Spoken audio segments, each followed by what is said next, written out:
ಇವತ್ತು ನಮ್ಮ ಈ ಹೋರಾಟದಲ್ಲಿ ಬಹುಶಃ ಇಡೀ ದೇಶಕ್ಕೆ ಪ್ರಥಮ ಬಾರಿಗೆ ರೈತರ ಬಜೆಟನ್ನು ಮಂಡನೆ ಮಾಡಿ ರೈತರ ಕನಸನ್ನು ನನಸು ಮಾಡಿ ತನ್ನ ಸಾಮಾಜಿಕ ಬದುಕಿನಲ್ಲಿ ಉದ್ದಗಲಕ್ಕೂ ರೈತರ ಪರವಾಗಿ ಮುಂಚೂಣಿಯಲ್ಲಿ ನಿಂತ ನಾಯಕರಾದಂಥ ನಮ್ಮೆಲ್ಲರ ಸನ್ಮಾನ್ಯ ಯಡಿಯೂರಪ್ಪನವರೇ, ಇಲ್ಲಿ ನೆರೆದಿರತಕ್ಕಂಥ ನಮ್ಮ ಎಲ್ಲ ಕರ್ನಾಟಕ ರಾಜ್ಯದ ಭಾರತೀಯ ಜನತಾ ಪಕ್ಷದ ಅಧ್ಯಕ್ಷರಾಗಿರ್ತಕ್ಕಂಥ ವಿಜೇಂದ್ರ ಅವರೇ, ಉಪಸ್ಥಿತರಿರುವಂಥ ಅನೇಕ ಶಾಸಕರೇ, ಹೋರಾಟಗಾರರೇ, ಭಾರತೀಯ ಜನತಾ ಪಕ್ಷ ರೈತರಿಗೆ ಅನ್ಯಾಯ ಆದಾಗ ಮುಂಚೂಣಿಯಲ್ಲಿದ್ದು ಹೋರಾಟ ಮಾಡಿದಂಥ ಪಕ್ಷ.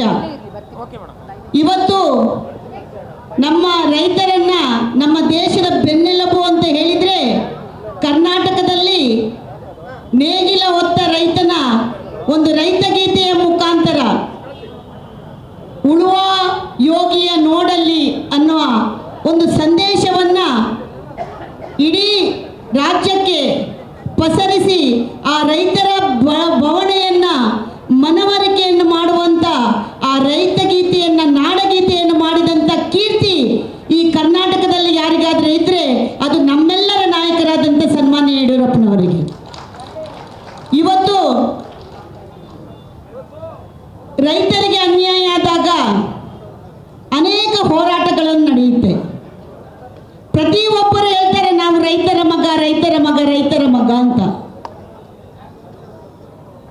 ಇವತ್ತು ನಮ್ಮ ಮುಖ್ಯಮಂತ್ರಿಗಳು ಕೂಡ ಹೇಳ್ತಾರೆ ನಾನು ರೈತರ ಮಗ, ನಾನು ರೈತನಿಗೆ ಅನ್ಯಾಯ ಮಾಡಲಿಕ್ಕೆ ಬಿಡೋಲ್ಲ ಅಂತ. ಒಂದು ಭಾಗದಲ್ಲಿ ಹೇಳ್ತಾರೆ ರೈತರ ಜಮೀನನ್ನ ನಾನು ಬಲಾತ್ಕಾರವಾಗಿ ಅವರ ಹತ್ರ ತಗೊಳ್ಳಲ್ಲ, ಅವರ ಒಪ್ಪಿಗೆ ಇದ್ರೆ ಆ ಭೂಮಿಯನ್ನು ತಗೊಳ್ತೇನೆ ಅಂತ. ಇನ್ನೊಂದು ಕಡೆ ಹೇಳ್ತಾರೆ ನಾನು ಈ ಟೌನ್ಶಿಪ್ ಯೋಜನೆಯನ್ನು ಜಾರಿಗೆ ತಂದೇ ತರ್ತೇನೆ ಅಂತ ಹೇಳ್ತಾರೆ. ಇನ್ನೊಂದು ಕಡೆ ಸಮಿತಿಯನ್ನು ರಚನೆ ಮಾಡ್ತಾರೆ.